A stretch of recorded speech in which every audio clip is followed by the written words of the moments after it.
সমাধান নার্সারিতে আপনাদের সকলকে স্বাগত।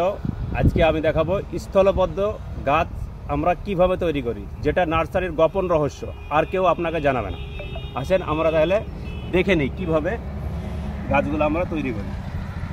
সর্বপ্রথম আপনাকে 6 থেকে 7 ইঞ্চি মতো স্টিকগুলো আমরা একটা করে কেটে নিয়েছি, একটা করে কেটে নিয়েছি। এবং আমাদের যে পিপি, নার্সারির যে পিপি থাকে, এগুলো আমরা ভার্মি কম্পোস্ট এবং মাটি একসঙ্গে মিশ্রিত করে নিয়েছি। মিশ্রণের ঠিক পর আমরা ঠিক এইরকমভাবে গাছটা পুঁতে দেব, এরকমভাবে আমরা পুঁতে দেবো গাছগুলো, স্টিকগুলো।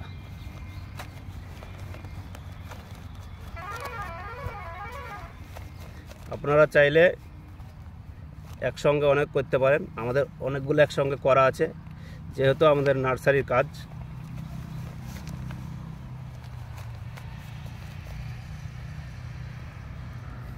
এটা আপনাকে দেখতে হবে উল্টো সোজা যেন না হয়, ভালো করে খেয়াল রাখতে। এরপর আমি কি করব, জল দিয়ে দেবো, একদম পরিষ্কারভাবে জল দিয়ে দেবো।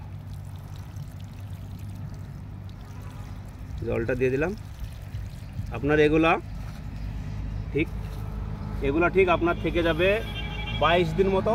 এগুলো সেমিসেট এরিয়াতে রাখবেন, যেহেতু আপনাদের সেমিসেট এরিয়া একটু ছায়া জায়গা, সারাদিন ছায়াও থাকবে এবং রোদও পড়বে। এরকম নির্দিষ্ট সেমিসেট এরিয়ায় রাখবেন। রাখার পর একদিন পর একদিন কিংবা 2 দিন পর একদিন জল দেবেন। জল দেওয়ার ঠিক 22 দিন পর আপনার এগুলো ছেড়তে লাগবে। এগুলো যেমন আমাদের আগে থেকে লাগানো আছে। এটা আপনার পুরা 1 মাসের গাছ। 1 মাস পর আপনার গাছ এরকম রেডি হয়ে যাবে, একদম রেডি গাছ, একদম রেডি হয়ে যাবে। আমাদের একসঙ্গে অনেকগুলো গাছ আছে রেডি, আর আপনি দেখতে পারেন। এই যে